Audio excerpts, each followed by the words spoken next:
Di tanah suci, tempat seharusnya cinta menemukan kembali arah, Budiman justru menyaksikan istrinya bertemu diam-diam dengan pria lain. Di antara jutaan doa, hanya hatinya yang hancur tak bersuara. Jika kesucian pun tak mampu menyatukan kembali, masih adakah alasan untuk bertahan? Malam itu hujan turun rintik-rintik. Suara air menetes dari genteng seperti irama pelan yang mendayu-dayu di antara sunyi. Budiman duduk di ujung ranjang, matanya tertuju pada cahaya ponsel Amalia yang menyala tiba-tiba di atas meja rias.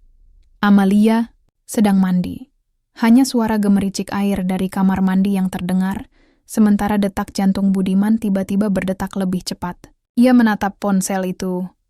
Layar menyala menampilkan notifikasi pesan. Aku juga kangen. Hati-hati di sana ya. Nggak sabar nunggu ketemu. Hanya satu baris, tapi cukup untuk menghentak dadanya. Budiman diam, matanya tak berkedip, menatap pesan. Itu seperti menatap ombak besar yang hendak menerjang. Hatinya ingin menyangkal, mungkin itu dari teman, mungkin pesan itu salah kirim. Tapi hati kecilnya tahu, tidak ada, aku juga kangen, untuk seorang teman biasa. Amalia keluar dari kamar. Mandi, mengeringkan rambut dengan handuk kecil. Budiman buru-buru memalingkan pandangan dan berpura-pura membaca buku. Tapi hatinya bergetar, dan jari-jarinya menggenggam ujung kasur begitu kuat, seolah menahan badai dari dalam dadanya sendiri. Mas belum tidur? Tanya Amalia datar. Ia bahkan tak menoleh ke arah Budiman. Belum. Kamu juga belum ngantuk?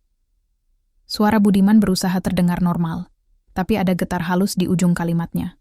Amalia mengangguk tanpa menjawab. Ia langsung membaringkan diri, mematikan lampu kecil di samping tempat tidur, dan membelakangi Budiman. Budiman masih duduk. Hatinya bergolak. Tapi malam itu, ia memilih diam. Ia tahu. Kata-kata yang keluar sebelum waktunya bisa berubah menjadi luka yang tak sembuh.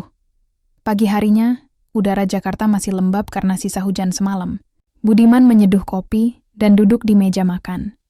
Ia menatap kursi kosong di seberangnya, lalu melihat Amalia keluar dari kamar dengan wajah tanpa riasan. Dingin. Tak seperti dulu. Pagi, ucap Budiman pelan. Pagi, jawab Amalia singkat, tanpa senyum, lalu membuka kulkas mencari susu. Ia tidak bertanya tentang kopi. Tidak duduk. Tidak menatap suaminya. Budiman mengaduk kopinya perlahan. Di dalam kepalanya, pertanyaan demi pertanyaan berputar seperti pusaran air. Siapa pria itu? Sejak kapan? Apa aku yang salah? Ia mencoba mengingat-ingat. Beberapa bulan terakhir, Amalia sering pulang terlambat. Katanya ada pelatihan di luar kota. Kadang membawa oleh-oleh, kadang tidak. Kadang tersenyum lelah. Kadang hanya menatap kosong ke arah tembok saat makan malam. Lusa kamu dinas kemana? Tanya Budiman perlahan, mencoba menyelipkan rasa ingin tahunya. Bandung, 2 hari aja. Nggak usah ditanya-tanya terus, Mas, capek, jawab Amalia. Suaranya tidak keras tapi penuh ketegangan. Ia bahkan tidak menatap Budiman saat menjawabnya. Budiman mengangguk pelan.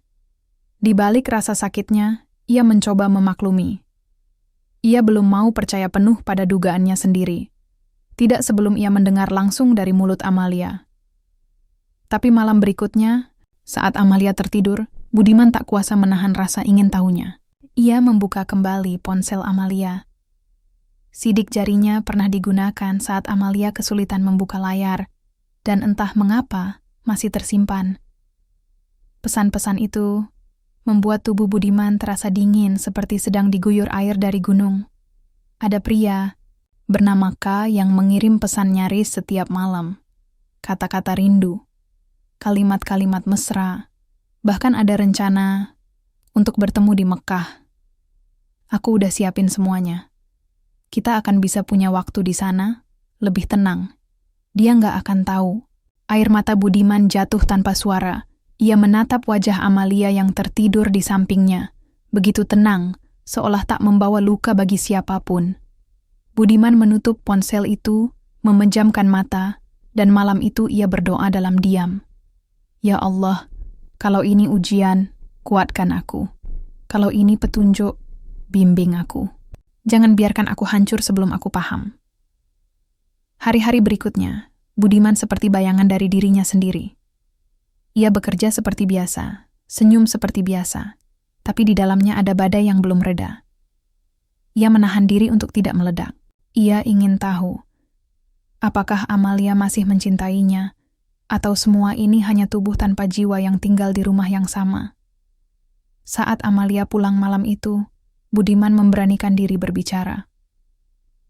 "Ma, boleh bicara sebentar?"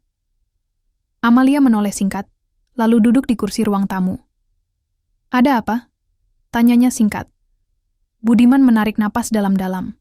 Suaranya tenang, tapi penuh beban. "Kita masih baik-baik aja kan?" Amalia terdiam sejenak. Matanya menghindari tatapan Budiman. "Kamu kenapa tiba-tiba nanya begitu?" Budiman menggigit bibir bawahnya. Ia ingin berteriak, ingin mengungkap semua pesan itu. Tapi ia juga takut. Bukan takut kehilangan Amalia, tapi takut membenarkan apa yang selama ini ia curigai. "Kalau ada yang bikin kamu berubah, aku pengen tahu. Aku bukan orang sempurna, Ma. Tapi aku pengen kita jujur. Sama-sama jujur." Amalia berdiri. Ia tidak menjawab. Hanya melangkah ke kamar, meninggalkan Budiman dengan jutaan tanda tanya yang menggantung di ruang tamu. Malam itu Budiman tidur di sofa. Bukan karena diusir, tapi karena hatinya tak sanggup lagi tidur di samping seseorang yang begitu asing. Dan di tengah kesunyian malam, Budiman mulai menulis sesuatu di buku kecilnya. Satu kalimat pertama, "Jika cinta bisa rusak tanpa peringatan, maka aku akan memperbaikinya, meski sendiri." Pagi itu, langit mendung menutup mentari. Budiman duduk di teras rumah, memandangi gerimis tipis yang turun seperti air mata langit. Di tangannya ada secangkir kopi yang tak ia minum, hanya dibiarkan mengepul perlahan, menghangatkan telapak tangan yang terasa dingin sejak semalam. Ia menatap jalanan sepi, lalu memejamkan mata. Dan kenangan pun datang tanpa diundang. Dulu, sekitar 7 tahun yang lalu, Amalia tersenyum cerah saat menerima pinangannya. Mereka tidak punya pesta mewah. Hanya akad sederhana di sebuah musyola kecil di kampung tempat mereka tumbuh. Budiman ingat jelas betapa tangan Amalia bergetar saat ia menyematkan cincin di jari manisnya. Bukan karena ragu, tapi karena harun Amalia dulu begitu hangat. Ia suka memeluk Budiman dari belakang saat suaminya sibuk mengetik laporan kerja. Ia suka menyuapi Budiman di warung pecel langganan mereka sambil tertawa kecil saat suaminya kepedasan. Amalia juga selalu menyiapkan teh hangat tiap kali Budiman pulang lembur. "Capeknya jangan disimpan sendiri, Mas," katanya suatu malam sambil mengusap punggung Budiman. "Aku di sini buat jadi tempat kamu pulang." Dan Budiman percaya, sepenuhnya percaya. Kini, kenangan-kenangan itu terasa seperti mimpi indah yang sudah lama usai. Amalia bukan lagi perempuan yang memeluknya dari belakang. Ia bahkan jarang bicara, apalagi tertawa.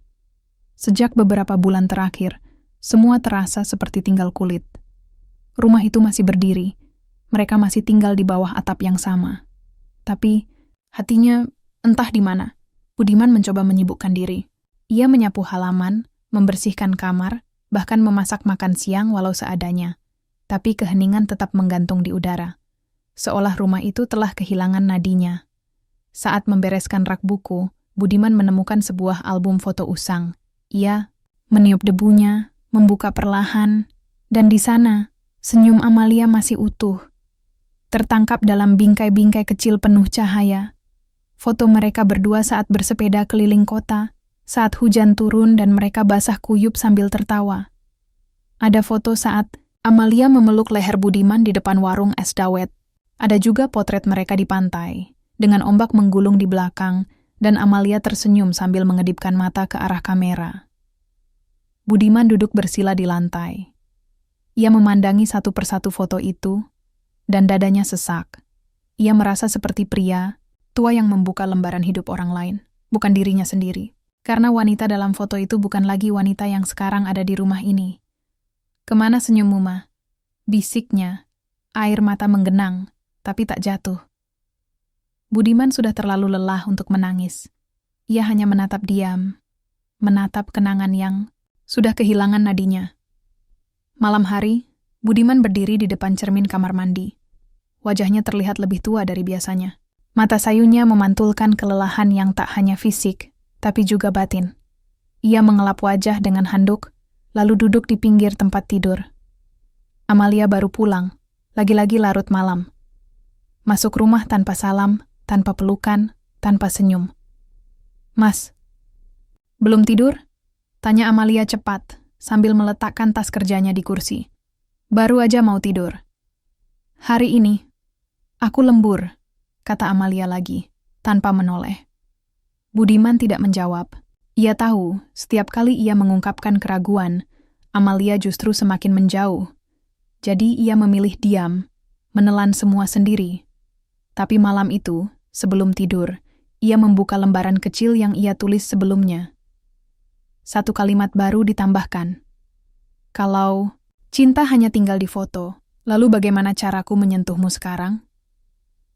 Beberapa hari kemudian, Budiman mencoba langkah kecil. Ia menyiapkan sarapan. Telur dadar kesukaan Amalia, teh hangat, dan roti panggang. Saat Amalia keluar kamar, Budiman tersenyum, menyodorkan piring. "Aku bikinin sarapan. Duduk." "Ya." Amalia terdiam sejenak. Ia menatap makanan itu, lalu menghela napas. "Mas, jangan terlalu manis. Aku lagi nggak pengen dimanja." Budiman menunduk. "Aku cuma pengen kita ngobrol.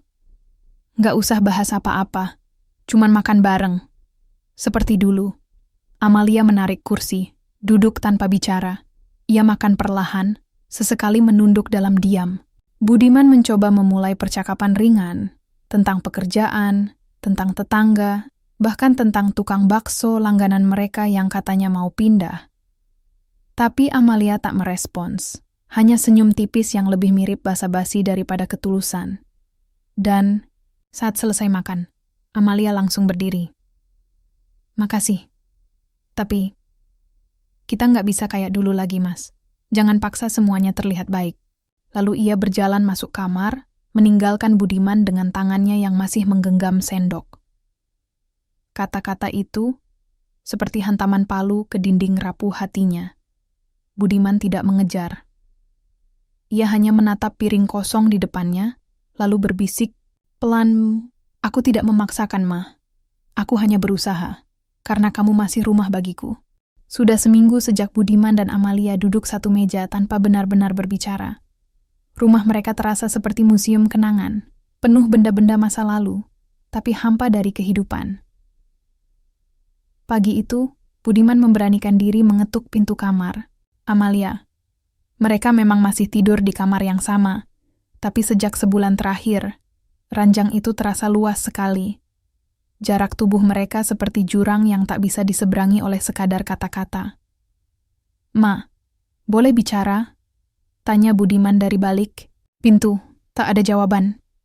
Tapi ia membuka pintu perlahan dan melihat Amalia sedang duduk di tepi ranjang, menatap cermin. Wajahnya polos, tanpa riasan.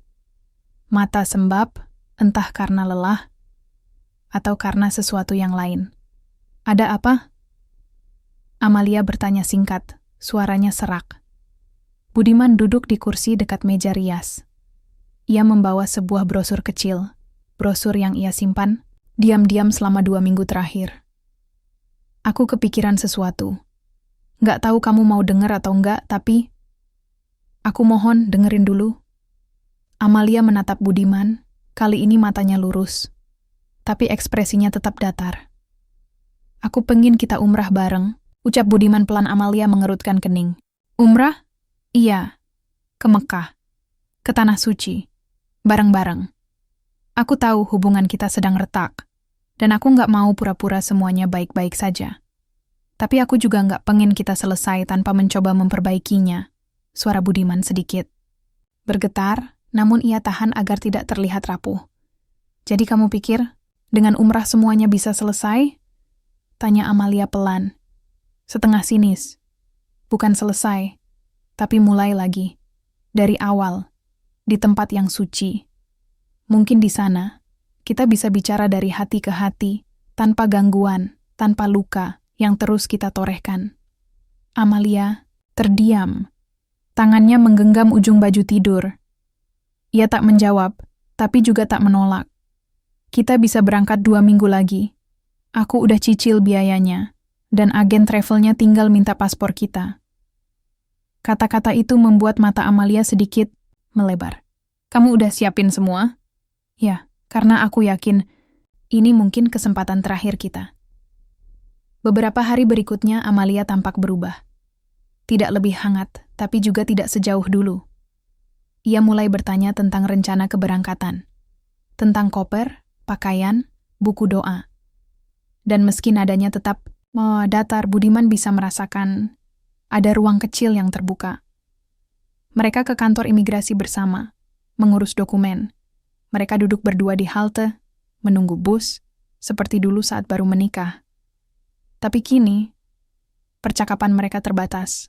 Seperti 2 orang asing yang kebetulan punya nama keluarga yang sama. Namun Budiman tidak menyerah. Ia percaya, kadang cinta perlu diuji, bukan hanya lewat kebahagiaan, tapi lewat keberanian bertahan di tengah keraguan.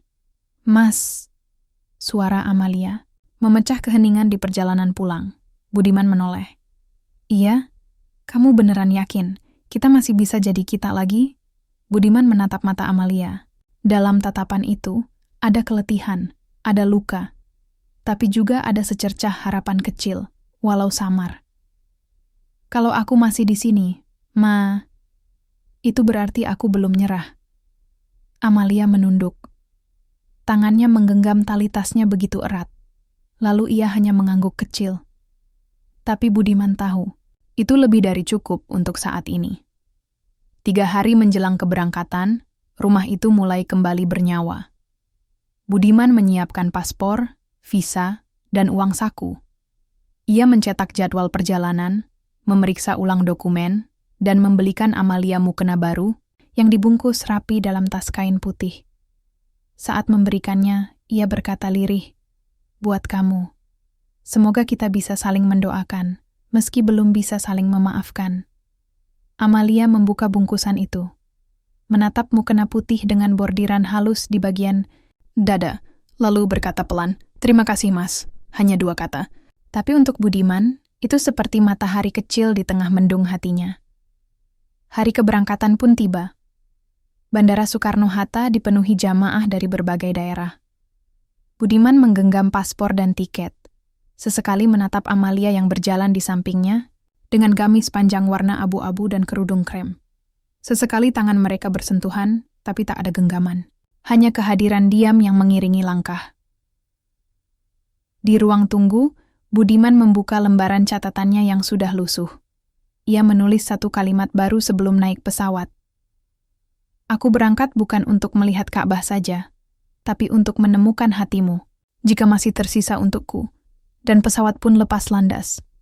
Meninggalkan Jakarta, meninggalkan luka-luka lama, menuju Tanah Suci, tempat yang menjadi saksi. Apakah cinta mereka akan sembuh, atau benar-benar hancur di sana? Langit di atas Mekah bersih. Matahari bersinar lembut, menyiram bumi dengan cahaya keemasan yang terasa menenangkan. Begitu kaki Budiman menginjakkan tanah di Bandara King Abdulaziz, hatinya bergetar. Ia menunduk lama, dan tanpa sadar, air matanya jatuh satu persatu.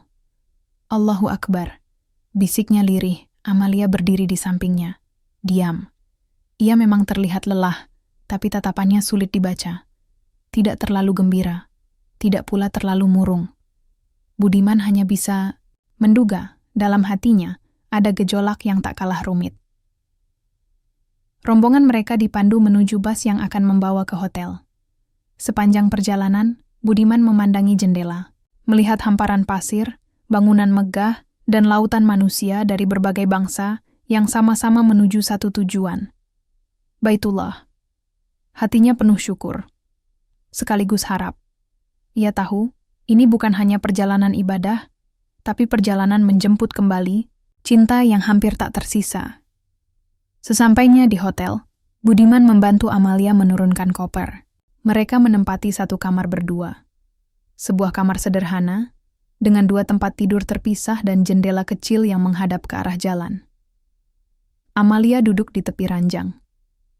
Ia menghela napas panjang, lalu membuka mukena barunya, memandanginya sejenak, lalu menggantungnya di belakang pintu. Budiman membuka koper, mengeluarkan buku doa yang telah ia siapkan sejak berbulan-bulan lalu. Di dalamnya terselip lembaran-lembaran catatan pribadinya, doa-doa khusus untuk Amalia, untuk pernikahan mereka, untuk luka yang ingin disembuhkan. Malam pertama di Mekah, Budiman dan Amalia pergi ke Masjidil Haram. Di sana, dunia seperti berhenti berputar. Hamparan lantai marmer terasa dingin di telapak kaki. Lampu-lampu megah menggantung tinggi, memantulkan cahaya putih yang menyilaukan namun menenangkan. Lalu, Ka'bah itu tampak di hadapan mereka. Hitam, agung, diam, tapi seolah berbicara dengan setiap hati yang memandangnya. Budiman tak kuasa menahan tangis. Ia berdiri mematung cukup lama sebelum menunduk dan berdoa dengan gemetar. Ya Allah, Engkau Maha Mengerti. Engkau tahu luka-luka yang tersembunyi, yang tak bisa kuucapkan, bahkan tak bisa kujelaskan. Tapi aku yakin, Engkau bisa menyembuhkannya. Ia menoleh ke Amalia, yang berdiri beberapa langkah darinya. Wajah perempuan itu dingin, tak menangis, tak bicara. Hanya menatap Ka'bah dengan tatapan kosong yang sulit dimengerti. Apa kamu ingin tawaf dulu? Tanya Budiman. Amalia mengangguk. Tanpa suara, mereka pun memulai tawaf. 7 putaran. Langkah demi langkah, Budiman mencoba memusatkan hati, memanjatkan doa di setiap sudut. Tapi di tengah keramaian itu, pikirannya terbelah. Ia mulai merasa ada jarak yang lebih dingin dari lantai marmer di antara mereka. Amalia berjalan agak cepat, terlalu cepat. Sesekali menoleh ke belakang, seperti sedang mencari seseorang, seperti gelisah, atau menanti sesuatu. Budiman mencoba mengusir pikiran buruk, tapi hatinya mulai berdenyut tidak tenang. Setelah selesai tawaf dan sholat sunnah di belakang makam Ibrahim, Budiman dan Amalia duduk di pinggir lantai Masjidil Haram. Mereka tidak bicara. Hanya diam bersama, tapi tidak benar-benar bersama. Budiman mengeluarkan botol air Zam-Zam, menyodorkannya pada Amalia. Minum dulu, Ma. Amalia menerima tanpa bicara. Lalu setelah itu berkata, aku mau sendiri sebentar. Mau sholat di dalam. Mas bisa balik ke hotel dulu kalau capek. Budiman terkejut. Bareng aja, Ma. Kita ke Raudah. Mas, aku butuh sendiri. Bentar aja. Dan sebelum Budiman bisa menjawab, Amalia sudah melangkah cepat, menghilang di antara ribuan jamaah. Budiman berdiri terpaku. Ada rasa asing yang kembali menjalar. Bukan karena ia ditinggal, tapi karena ekspresi wajah Amalia tadi. Ada sesuatu yang disembunyikan. Ia yakin. Di kamar hotel, Budiman duduk gelisah. Pukul menunjukkan hampir tengah malam. Amalia belum kembali. Ia mencoba menelpon, tapi tak diangkat. Hatinya mulai panas, tapi juga takut. Ia berdiri, mondar-mandir, lalu duduk kembali. Keringat dingin merembes meski AC menyala. Dan saat pintu kamar dibuka perlahan, Budiman langsung berdiri. Amalia masuk tanpa bicara, menyimpan tas, melepas kerudung, dan langsung masuk ke kamar mandi. Tak ada penjelasan, tak ada penyesalan, dan Budiman tahu malam ini tidur tak akan datang padanya. Esok harinya, Budiman mencoba bersikap biasa.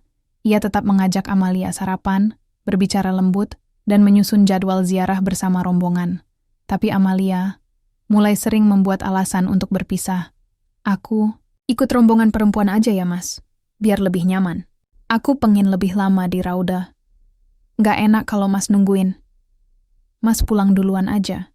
Aku belum puas di dalam. Dan malam itu, saat Amalia kembali ke kamar, Budiman mencium sesuatu yang aneh. Aroma parfum pria yang samar menempel di kerudung Amalia. Ia menatap perempuan itu dan diam. Tapi hatinya sudah bergetar hebat. Budiman membuka catatan kecilnya. Menulis 1 kalimat malam itu sebelum tidur. Apa yang harus kulakukan? Jika harapan mulai menyerupai luka, hari ketiga di Mekah.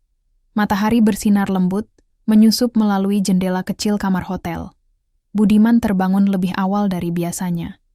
Tapi bukan karena semangat ibadah, melainkan karena rasa tak tenang yang tak juga mereda. Ia melirik sisi ranjang sebelah kiri. Kosong. Amalia belum ada di sana. Ia melihat jam dinding. Baru pukul 5 pagi. Masih terlalu pagi untuk seorang perempuan yang semalam pulang nyaris tengah malam. Budiman bangkit perlahan, wuduk, lalu menunaikan sholat subuh di kamar. Sepanjang rukuk dan sujud, pikirannya berusaha fokus.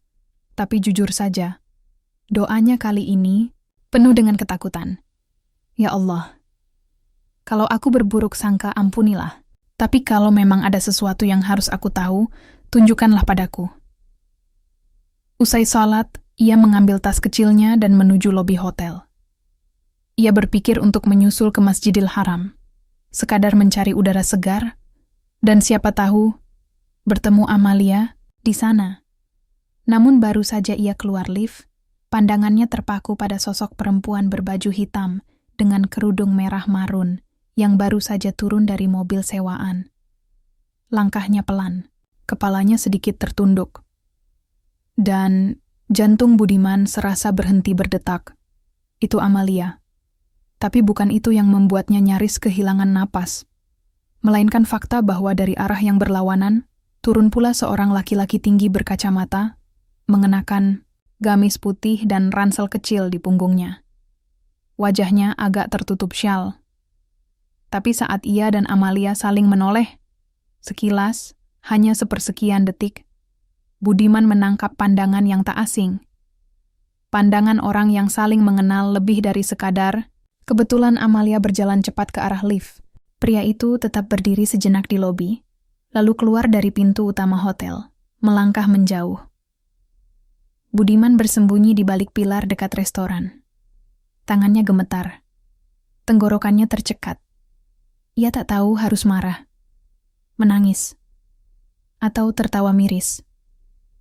Perasaannya benar. Ia bukan gila. Ada yang disembunyikan. Dan kini, semuanya mulai terkuak sedikit demi sedikit. Sepanjang hari itu, Budiman tak bisa konsentrasi. Saat bersama rombongan mengunjungi Jabal Rahmah, pikirannya melayang. Saat mendengar ceramah ustaz tentang pengorbanan cinta Nabi Ibrahim, hatinya justru terasa seperti sedang dicincang perlahan. Amalia duduk tak jauh darinya, tapi kini terasa begitu asing. Ia menjawab pendek saat diajak bicara. Senyumnya palsu, dan tatapannya kosong. Seolah tubuhnya ada di depan Budiman, tapi jiwanya entah berada di mana. Malam harinya, Budiman memutuskan sesuatu. Ia harus tahu kebenaran. Ia mengeluarkan ponsel Amalia dari tas saat istrinya sedang mandi. Ia tahu, itu perbuatan salah. Tapi kebisuan Amalia lebih menyiksa dari dosa sesaat. Ponsel terkunci. Tapi saat Budiman menebak menggunakan tanggal ulang tahun Amalia, layar terbuka. Dengan tangan gemetar, ia membuka aplikasi pesan.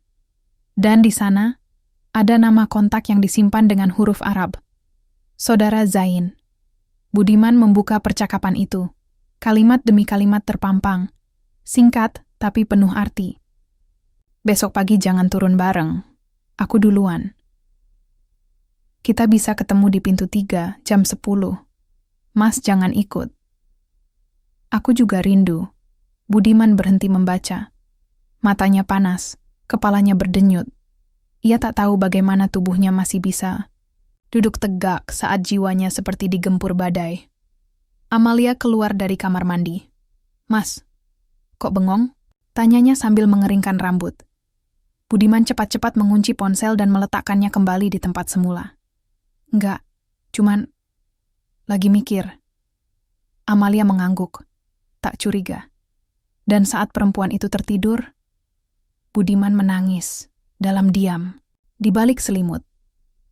Esok harinya, Budiman diam-diam mengikuti Amalia dari kejauhan.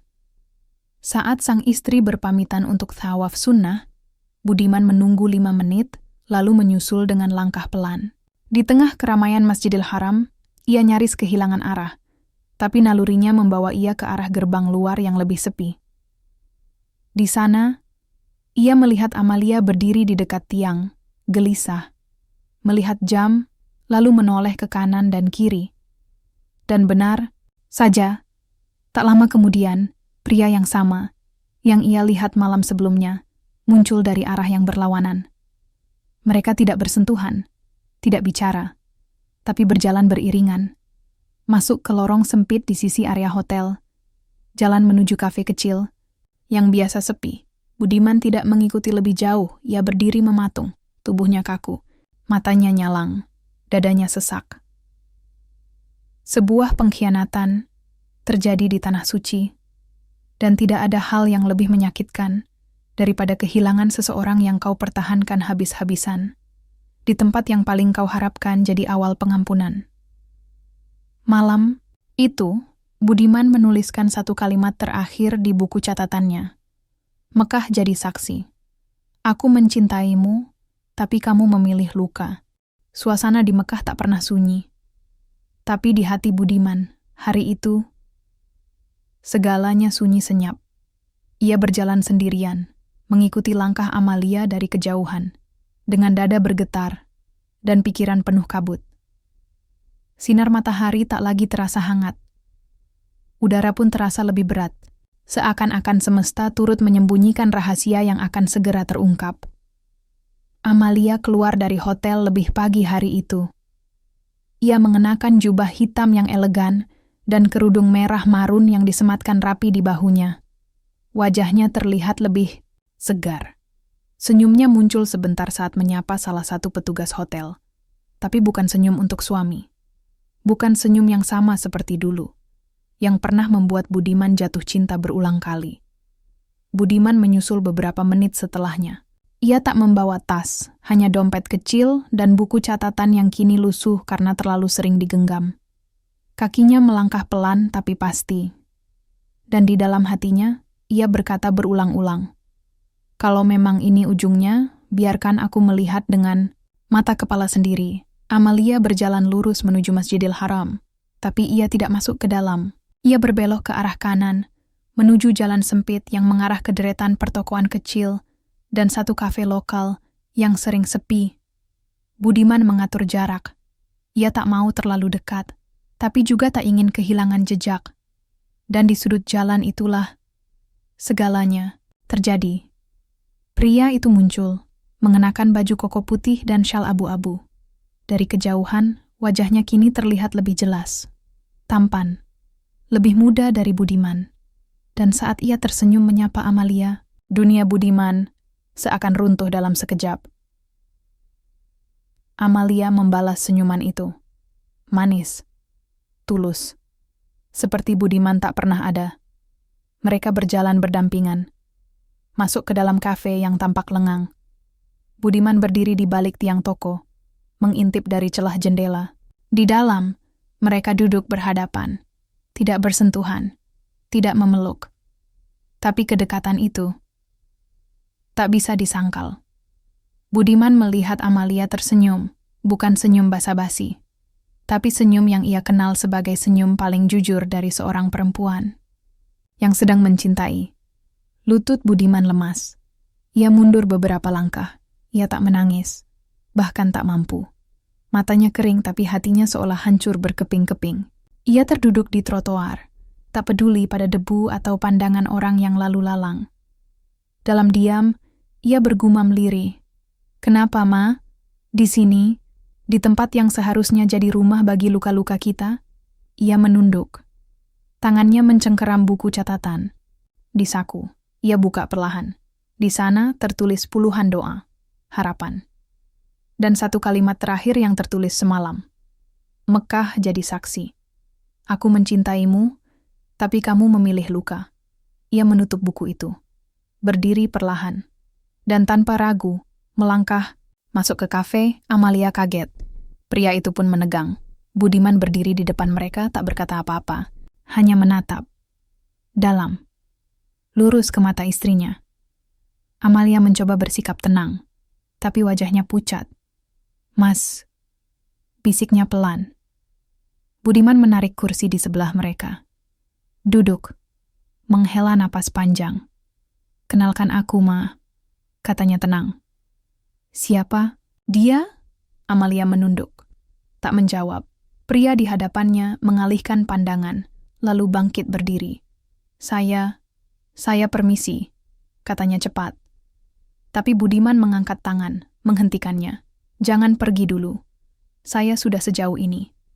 Setidaknya, beri saya alasan untuk mengerti. Pria itu diam, tak berani menatap. Amalia memejamkan mata, lalu pelan-pelan berkata, namanya Zain, dia seseorang dari masa lalu.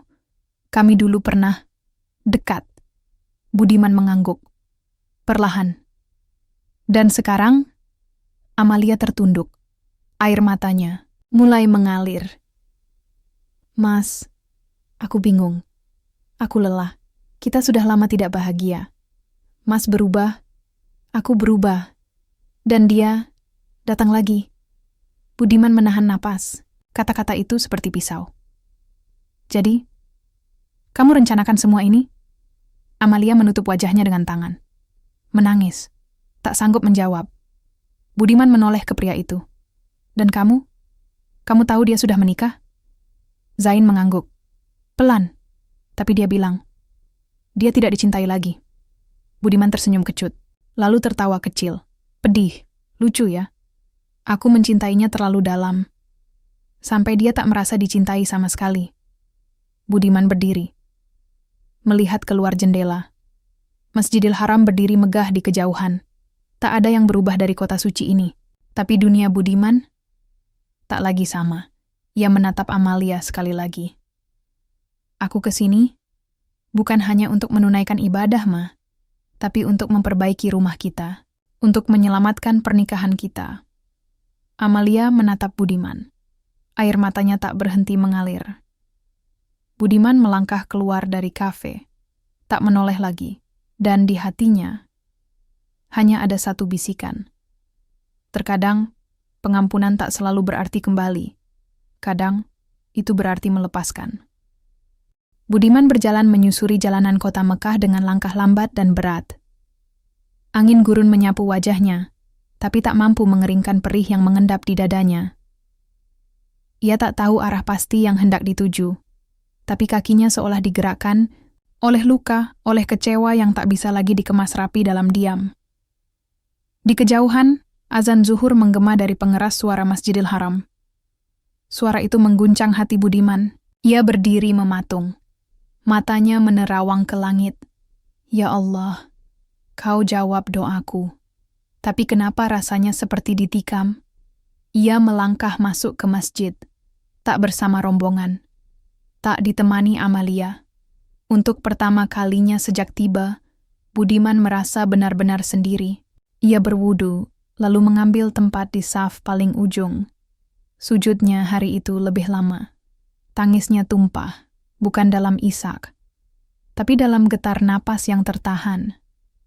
Ia tak meminta Amalia kembali. Ia tak meminta luka itu sembuh. Ia hanya minta dikuatkan. Selesai.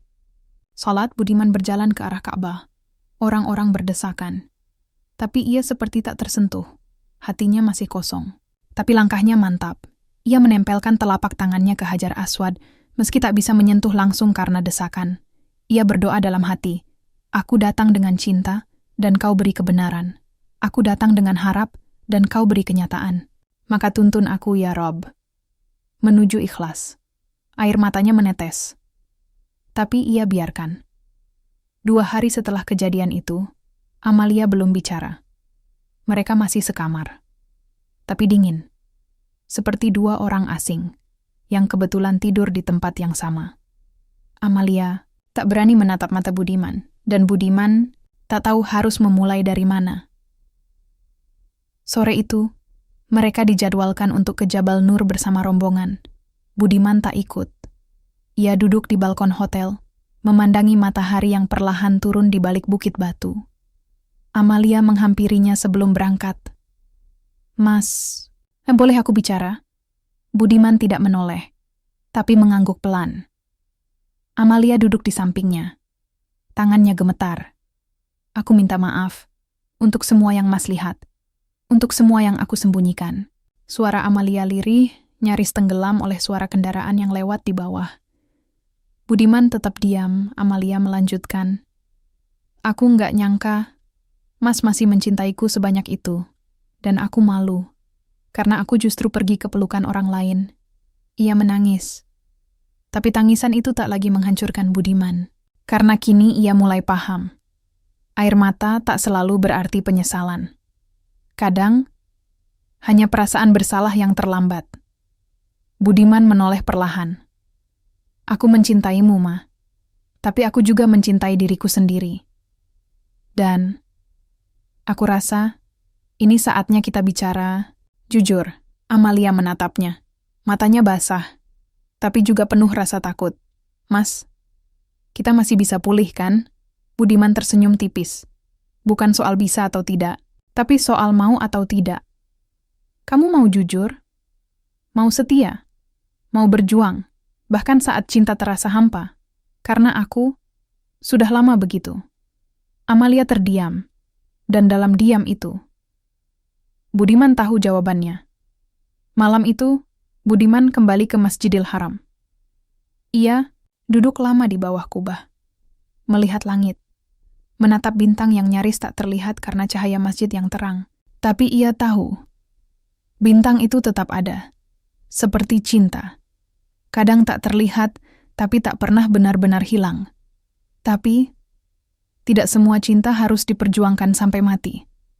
Karena terkadang, justru cinta itu yang membunuh perlahan. Keesokan harinya, Budiman menuliskan sesuatu di buku catatannya.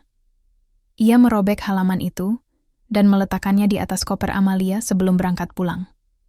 Kalau kamu benar-benar ingin kembali, temui aku bukan karena kamu butuh dimaafkan, tapi karena kamu sadar siapa yang selama ini tulus menunggu pulang. Perjalanan pulang tak sehangat seperti saat datang. Budiman duduk sendiri di pesawat, Amalia di baris belakang. Tidak ada obrolan, tidak ada genggaman tangan. Hanya satu hal yang masih mereka bawa pulang dari Tanah Suci. Jawaban. Budiman tahu, Allah tidak pernah memberi luka tanpa maksud. Dan kadang, justru luka itu adalah bentuk doa yang dikabulkan. Pesawat mendarat di Bandara Soekarno-Hatta menjelang malam. Langit Jakarta dibungkus awan tebal. Gerimis menyambut langkah para penumpang yang kembali dari Tanah Suci. Di tengah hiruk-pikuk bandara, Budiman menarik kopernya perlahan, menyusuri lorong kedatangan tanpa menoleh ke belakang. Amalia ada di sana, ia tahu. Tapi keduanya tak saling bicara sejak pesawat lepas landas dari Jeddah. 8 tahun menikah. Ratusan hari bersama. Ribuan momen berbagi. Tapi malam itu, semua seperti menguap, seolah dua orang asing sedang menjemput takdir yang tak pernah mereka rancang. Di pintu keluar, supir keluarga sudah menunggu. Budiman mengangguk sopan, memasukkan koper ke bagasi. Amalia berjalan pelan, wajahnya lesu, matanya sayu. Mereka duduk, berdampingan di bangku belakang, tapi seolah dipisahkan oleh dinding tak kasat mata. Di rumah, suasana juga berbeda. Aroma melati yang biasa disemprotkan pembantu rumah setiap menyambut kepulangan mereka kini terasa hambar. Semua tampak rapi. Tapi ada yang kosong. Bukan pada benda, tapi di hati. Budiman mengganti baju, lalu mengambil wudhu. Ia sholat 2 rakaat. Sujudnya panjang. Lelah tak hanya pada raga, tapi juga pada batin. Ia meminta satu hal malam itu. Ya Allah, jika ini akhir dari cerita kami, buat aku ikhlas mengucapkannya. Dan jika ini awal dari luka baru, maka tuntun aku agar tetap waras menjalaninya. Selesai berdoa, ia duduk di teras. Langit malam Indonesia berbeda dari Mekah. Tapi udara sejuk malam itu menenangkan. Ia membuka buku catatannya yang sudah lusuh. Di halaman terakhir, ia menulis, "Rumah bukan tempat kembali jika tak ada hati yang menanti." Pukul 11 malam, Amalia masuk ke ruang tamu. Rambutnya diikat seadanya, wajahnya lelah. Tapi ada keberanian kecil yang mulai tumbuh dari sorot matanya. "Mas." Suaranya lirih, Hampir tenggelam dalam suara jam dinding, Budiman menoleh perlahan. Aku ingin bicara, untuk yang terakhir. Budiman memberi isyarat agar Amalia duduk. Amalia menghela napas. Aku tahu Mas sudah tahu semuanya. Aku tahu, aku salah. Dan aku nggak akan membela diri. Tapi aku ingin jujur malam ini, walau mungkin sudah terlambat. Budiman tak menyela. Amalia melanjutkan. Zain bukan orang baru. Dia orang yang dulu pernah aku tolak sebelum kenal Mas. Tapi saat pernikahan kita mulai dingin, dia datang lagi. Di saat Mas sibuk bekerja. Di saat aku merasa sendiri. Aku lemah. Aku bodoh. Dan aku memilih yang salah. Tangisnya jatuh. Tapi Budiman tetap diam. Ia hanya menatap lurus. Kenapa kamu setuju umrah denganku kalau niatmu berbeda? Amalia mengusap wajahnya. Karena aku ingin tahu, apakah hatiku masih bisa mencintai Mas seperti dulu? Aku pikir, kalau aku lihat Mas beribadah, mungkin rasa itu bisa muncul lagi. Tapi ternyata, bukan itu masalahnya. Maksudmu? Tanya Budiman pelan. Amalia menunduk. Mas, aku bukan kehilangan cinta. Aku kehilangan diri sendiri. Aku nggak tahu siapa aku di pernikahan ini. Aku merasa hidup dalam bayangan. Budiman mengangguk perlahan. Matanya mulai berkaca-kaca. Kalau begitu, mungkin memang bukan aku yang kamu cari selama ini.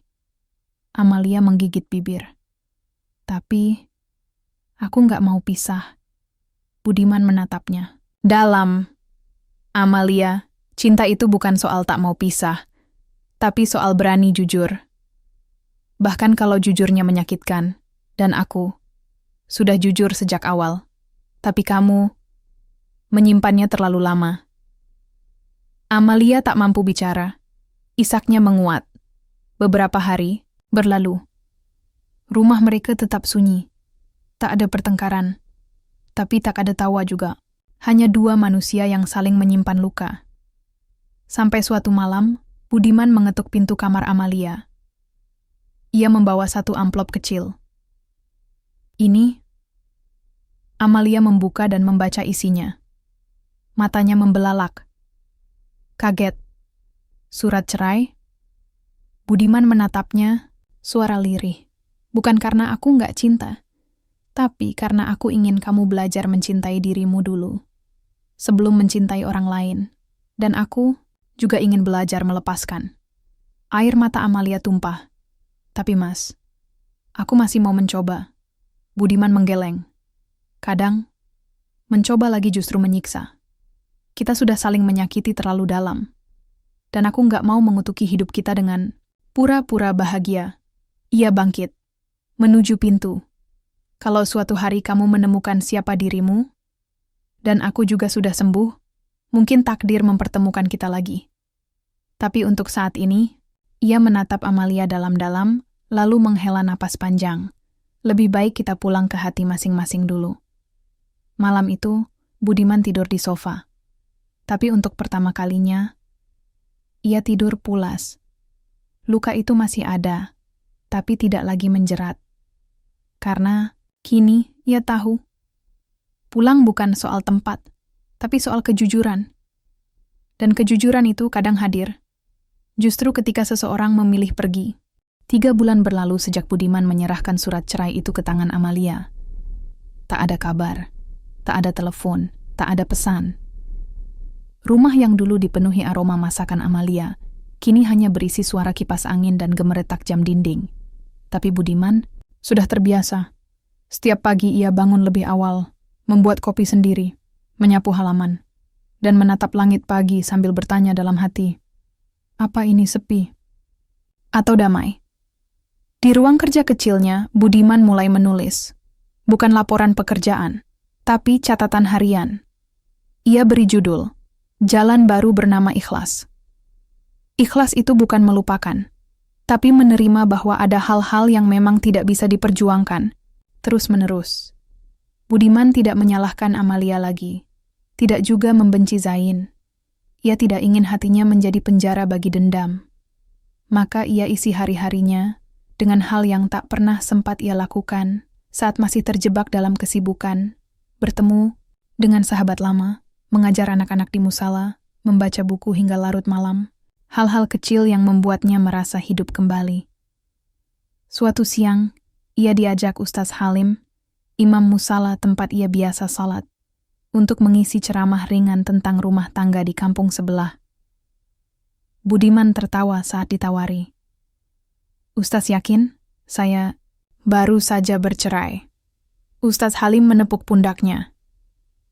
"Justru itu, bukan hanya kisah bahagia yang perlu dibagikan, tapi juga kisah patah yang tak membuat seseorang berhenti beriman." Budiman mengangguk. Malam itu ia bicara di hadapan 20-an orang. Tidak panjang, hanya 15 menit. Tapi setiap kata keluar dari luka yang mulai mengering. Jangan takut kehilangan seseorang yang meninggalkanmu dengan kebohongan. Takdir Allah tidak pernah salah. Ia hanya sedang menyelamatkanmu dari cinta yang salah alamat. Satu sore, saat matahari mulai condong ke barat, Budiman duduk di taman belakang rumah. Di tangannya ada secangkir teh dan buku kecil. Di halaman pertama tertulis, "Untuk diriku sendiri, yang akhirnya memilih memaafkan, bukan karena dia pantas, tapi karena aku lelah membawa beban yang bukan milikku lagi." Tak lama, pintu pagar diketuk. Budiman menoleh. Seorang kurir berdiri sambil membawa amplop coklat. Budiman menerimanya dan segera kembali ke dalam. Isinya sebuah surat dari pengacara. Amalia telah menandatangani surat cerai. Budiman menarik napas panjang, lalu tersenyum samar. Tak ada air mata, tak ada gejolak. Hanya sunyi yang perlahan menjadi teman. Minggu itu, Budiman memutuskan untuk kembali ke tempat ibunya di Yogyakarta. Ia ingin kembali ke akar, ke tanah yang membesarkannya sebelum hidup membawanya terlalu jauh. Di sana, ia disambut pelukan hangat sang ibu. "Lama sekali kamu nggak pulang, Man." Budiman tersenyum. "Aku terlalu sibuk jadi laki-laki dewasa, Bu, sampai lupa caranya jadi anak." Ia menginap beberapa hari, menyusuri sawah masa kecilnya, duduk di serambi rumah tua, membaca puisi-puisi lama yang pernah ia tulis semasa sekolah. Suatu malam, saat berbincang di beranda, ibunya bertanya, "Kamu masih cinta sama dia?" Budiman menatap langit, bintang-bintang bertaburan. "Cinta itu kadang tetap ada, Bu, tapi tidak lagi ingin memiliki. Aku rasa itu namanya ikhlas." Ibunya tersenyum dan menggenggam tangan Budiman erat. "Kamu tumbuh jadi laki-laki yang kuat, Nak." Budiman tersenyum kecil. "Aku tidak kuat, Bu. Aku hanya tidak mau mati di tengah jalan sebelum memahami makna dari luka." Di minggu terakhir sebelum kembali ke Jakarta, Budiman menulis surat. "Untuk Amalia, terima kasih telah menjadi bagian penting dalam hidupku. Aku tidak menyesal pernah mencintaimu, karena di sanalah aku belajar arti ketulusan. Aku juga tidak membenci, karena disitulah aku belajar arti pengampunan. Kita sudah selesai, tapi hidup kita belum. Maka mari kita lanjutkan, masing-masing di jalan yang berbeda, tapi dengan hati yang bersih. Semoga Allah menuntunmu pada kebahagiaan yang selama ini kamu cari." Budiman. Ia tak pernah mengirim surat itu, tapi menaruhnya di buku hariannya dengan satu kalimat kecil di bawahnya. "Kadang yang tidak sampai, tetap bisa menyembuhkan." Langit Jakarta siang itu mendung. Hujan rintik mulai turun. Bukan deras, tapi cukup untuk membasahi dedaunan yang sudah lama haus. Di sebuah kafe kecil di sudut kota, Budiman duduk sendirian di meja pojok, ditemani secangkir kopi hitam dan sebuah buku tebal bertanda halaman. Judulnya, Manusia dan Takdirnya. Wajahnya tenang, matanya jernih. Ada yang berubah dari cara Budiman memandang dunia. Ia tidak lagi membawa beban di pundak, hanya ransel kecil berisi laptop, buku, dan pena.